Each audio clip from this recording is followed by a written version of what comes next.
you for coming to my Kickstarter profile page and hopefully reading through everything, and that's what's brought you to my video. And I'm more than happy to share on video and show my face what my book is going to be about and my daughter's book. And it's the unpalatable subject of child sexual abuse, unfortunately. But it is a subject that needs to get out there and to be uncovered, and for the stigma to be reduced. And it is a subject that needs to be talked about, and it's been 27 years in the making for this story, literally from the day my daughter was born until now. She's now 27. So maybe you're here because it is a subject that's touched you already, you or somebody that you know, your loved ones, and so it's a subject that touches your heart. Or maybe you're thinking about having children and it's something you want to learn about in advance of having kids, so you don't have to, unfortunately, maybe learn the hard way. Or maybe you're a professional working with people, survivors of abuse, and it's something you want to learn more about, not just through academic books, but through true life stories, so you can see how a story unfolds. So not just the abuse, but how over the years, what happens within the system, the courts, the police, the schools, the mental health services, how the whole thing pans out, because it's not just that subject of child sexual abuse, there's the ripple effect, and it's massive. So maybe that's why you're here, which is fantastic. And the reason I want to share my book and share my story is so I can help people understand all the intricacies of child sexual abuse and everything that's involved with that, everything that comes out of that, the family breakdown, the system that gets involved. It's just a minefield, and you would not anticipate that until you've been in it. And when the abuse was first disclosed, my daughter was only 5, and within that first 2 years of disclosure, I went to 322 appointments across 28 organisations.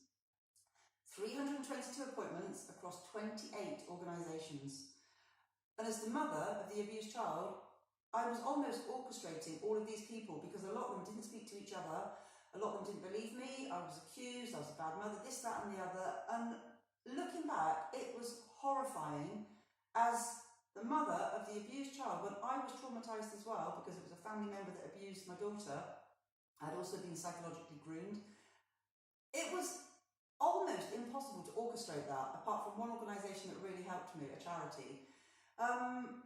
I don't want other people to go through what I've gone through. If I can help minimise that process, I'll never take it away, I'll never be able to stop abuse happening, but if I can help anybody, even one person, understand the language, verbal language, non-verbal language, body language of a sexually abused child, especially a young sexually abused child who doesn't have the verbal language of maybe an older child. But even older children can't disclose for endless reasons. If there's anything my book can do to help change people's perceptions and help people recognise the signs and symptoms earlier and reduce the stigma, my book is well worth writing. It's been 27 years in the making. And what's going to be even more powerful about the book is the fact that it's not just me writing the book, my daughter's going to write her own book. Mine will cover the earlier years, and a lot of that is documented through my journal, which I am going to disclose, and that covers a 6-month period, 4 months before disclosure and 2 months after disclosure, and it's very detailed accounts of everything my daughter and I spoke about on each day, because I was trying to uncover what she was trying to tell me. And I'm just thankful that I had a really good family worker from the doctors that said to me when I went to the doctors once and said I was concerned, to write a journal. And at the time I thought, why would I do that? I never write journals, I don't write anything. But I did, and thank God I did, because I don't know if anybody else has ever done that. Because even when I was in a support group, all of the mothers that I met there, their children disclosed first, and then they stopped the contact with the abuser. I actually stopped the contact between my father and my daughter way before she disclosed. When I say stop the contact, that's a legal term. And people think, well, why did you allow contact in the first place? It's just a legal term. I basically stopped my dad, Daisy's granddad, seeing her. And so then I documented everything. And so you'll see the story unfold. And now, with hindsight, she disclosed on day 1. I just didn't understand the language.